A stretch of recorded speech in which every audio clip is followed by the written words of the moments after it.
We're joined now by Andrew Giuliani, who is going to be running, or is already, I suppose, running for the Republican nomination in the state of New York. I'm going to dive into that in a moment, but we are about to have the PGA Championship tee off. You were a golfer at Duke. You worked as a professional golfer for some time before you pivoted over to the political realm.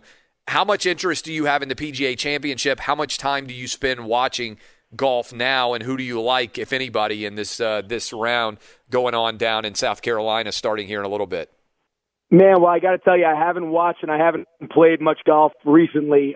It's always great to watch the majors. I am certainly a little disappointed in the PGA Championship, considering they moved next year's from Trump National. That's right. So I don't know how much. Look, the truth is, I don't have any time, so I don't think it's going to be tough for me to, quote, boycott the PGA Championship this year. But I don't know how much time I would spend watching the PGA, considering their decisions either way.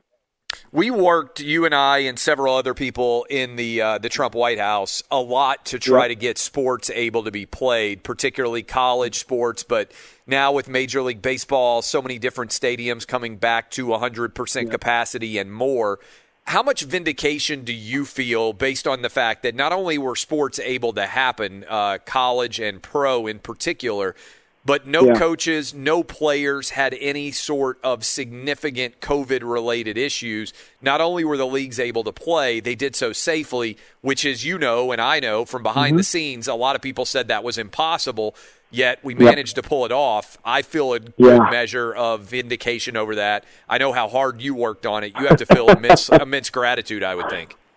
Well, Clay, I got to tell you, I think of all the conversations that we had last summer as we saw the statistics as they were coming out. You were such an incredible asset in pushing through what was truly the science and pushing through the narrative of the Corona Bros.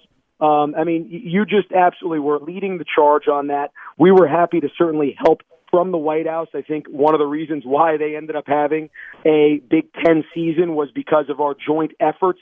And there is a ton of vindication to see. And the truth is, Clay, and you made this very clear very early on, we followed the science on this. Your articles that you've done of Florida and Texas versus California and my great home state of New York really shows the differences in how some of the southern states are following the science while these bluer states are not, and what it's actually doing to the economy, what it's doing to mental health in these areas. So kudos to you for leading the charge on it, because you created change at the highest level of government. Do you think that the Yankees and the Mets should be playing at this point in front of anybody who wants to go watch them play? Yes, absolutely. Look, Clay, the free market works, and I talk about this with restaurants and businesses. I think that restaurants should be fully open. And look, if a restaurant owner chooses to go at 50% capacity or 25% capacity, that is their decision. And you know how we will find out which restaurants will be popular or not? The people who live in those areas will tell you whether or not they are comfortable going to a place that is 90% capacity, or whether places that are 50% capacity or more. So the government should be out of this right now. This should truly be the private sector leading the way, and the American people, New Yorkers, actually being able to dictate what's going to be successful or not. You're a Yankees fan, I think, if I remember correctly. The Red Sox have announced that next week they are going to have 100% capacity in Fenway Park. Mm-hmm. Isn't it crazy to you, given how intense the Yankee-Red Sox rivalry is, that in Fenway Park they're going to be allowed to have 100% fans present, and they're not doing the same thing in Yankee Stadium? It's pretty amazing. It really is. I mean, just like we've said here, Clay, from the start, let's follow the science on this. Let's open it up. Back to life as normal. They don't want to keep on going around without things at full capacity. And I really look forward to the day that we can put politics aside and make sports a great uniter again. That's one of the things that's so great about sports, right? We can argue about our SEC teams or the Mets or the Yankees or the Giants or the Jets or the Bills. But you know what? We're not talking about politics. We're not talking about, whether you're Jewish, whether you're Gentile. You're not talking about anything else, your race. You're talking about sports. It should be a uniting force, not a dividing force, Clay. I believe in Buffalo they have said that they're going to require vaccine passports unless they have walked that back. That's the report I think I saw out of Erie County. I would imagine that most people in the upstate of New York and certainly in western New York are not in favor of that choice. Should there be vaccine passports in your mind in order to be able to go to, say, a Bills game or a Sabres game? No, absolutely not. I absolutely do not think they should. I think that this is something that it's another way to the government to collect information on New Yorkers and on Americans, and I think it's very, very scary. So I do not support the vaccine passport. I do support people getting the vaccine if they choose to get the vaccine. I support people wearing masks if they choose to wear a mask. That's the truth. But it should be the choice of the individual. Clay, we've had so many of our individual rights taken away from us by our government over the last, I would say especially the last year or so. But, look, as the Trump administration tried to give those rights back, tried to make sure that it truly was just a very temporary shutdown, we're seeing on the other side of the aisle, there are many people that are forcing to make things permanent. There's something about having your face out there, your individuality out there, that I think is threatening, not to most people on the left, but truly to some of the diabolical people on the left. And to me, that is scary. If people want to wear a mask, God bless you. Feel free to wear a mask. If you don't, you shouldn't have to. Did Andrew Cuomo, in your mind, do the worst job of responding to COVID of any governor in the country? Yeah, certainly in the top three, right? I mean, it's him, Newsom, and Whitmer. I mean, they're right up there. I would say Cuomo probably did, and here's why. The nursing home executive order, and if you give me a second here, if you think about it, 9,000 of those 15,000 seniors that died, they died because of Andrew Cuomo's ego. Remember, Donald Trump sent up the USS Comfort up the East Coast and into the Hudson. We had the Javits Center that was open that the city of New York provided for the state of New York. But guess what? Andrew Cuomo did not want to use any of those beds because he did not want to give anyone else a political win. It was Andrew Cuomo's ego that cost the lives of over 9,000 New York seniors. It is kind of wild to think that not only did he make what I think is the most disastrous decision of any elected governor in the country with that decision regarding seniors, he also got paid $5 million, according to the New York Times, to write a book, Andrew, that said that he was a, basically hero of COVID. I mean, that just, to me, is beyond the pale. What should happen to Cuomo for taking $5 million? Basically, I mean, it feels like to me it's in many ways blood money. Yeah, I mean, I think he probably should be prosecuted for that. I mean, certainly investigated and probably prosecuted. I always think it's scary to mix politics and the system, but looking at this, he certainly should be investigated for it at the very, very least.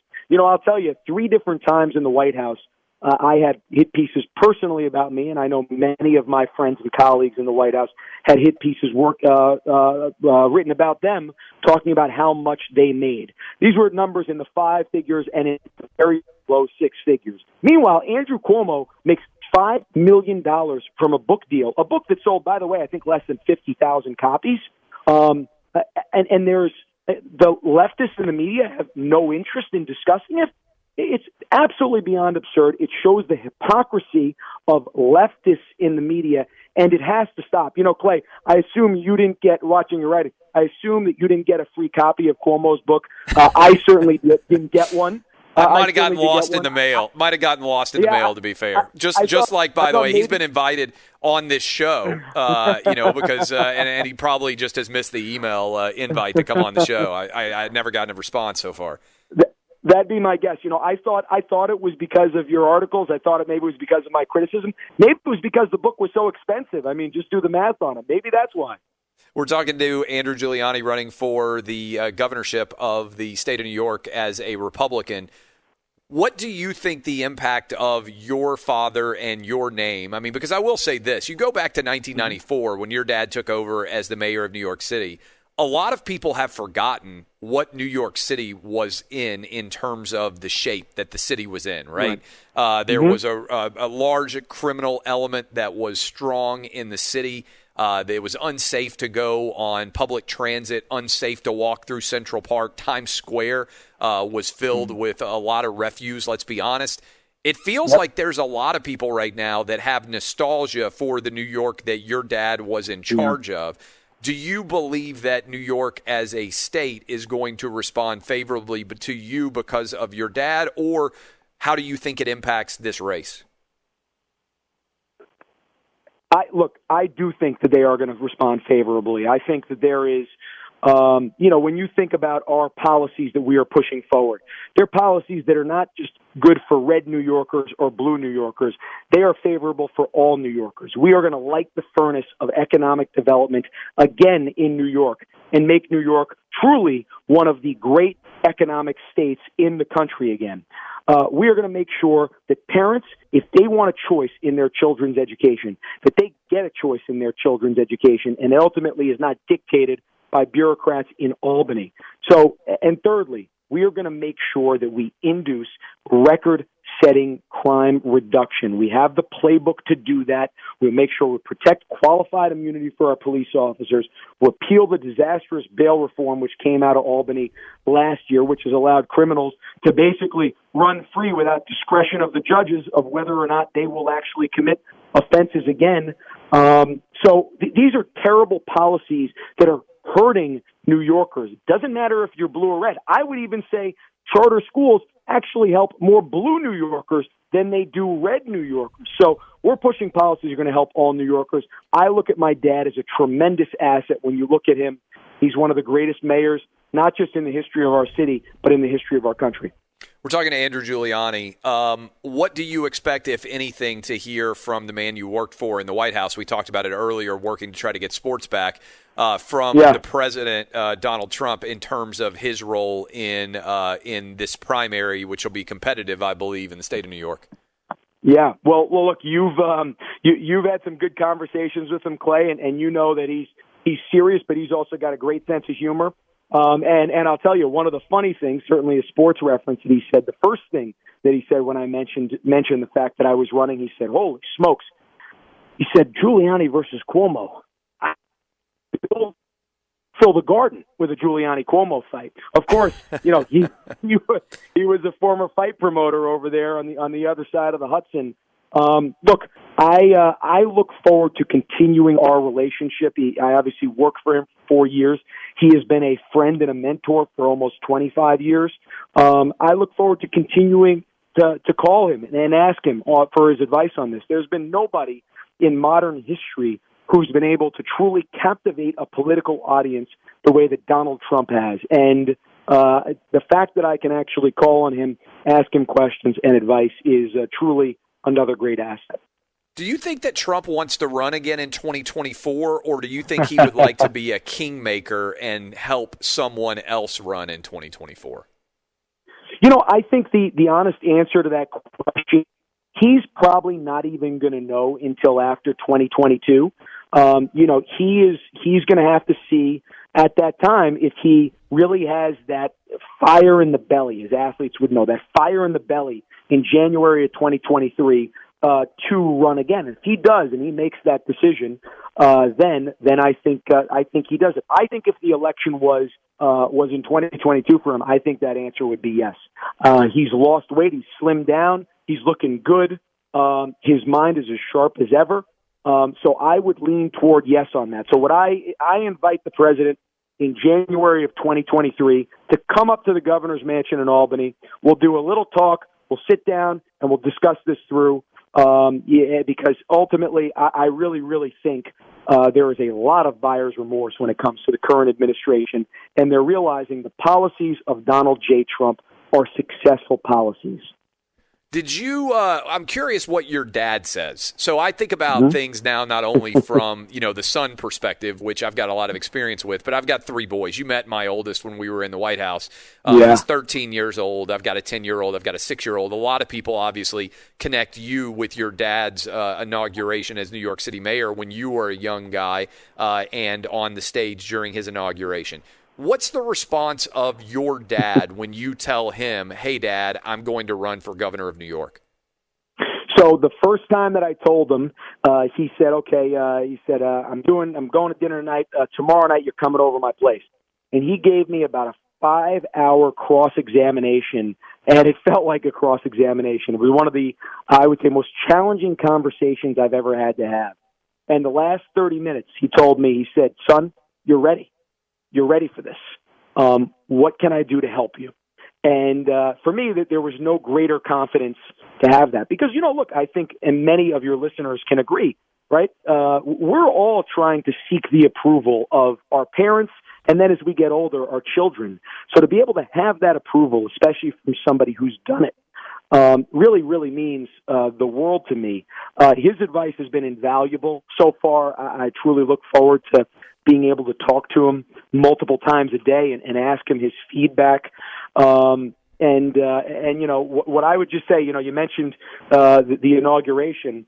What I would just say to that is, I think he wants some payback. So he wants me to win, so that way he could come up on stage and go make fun of me. So he might not get the best seats when it comes to the inauguration in January 23.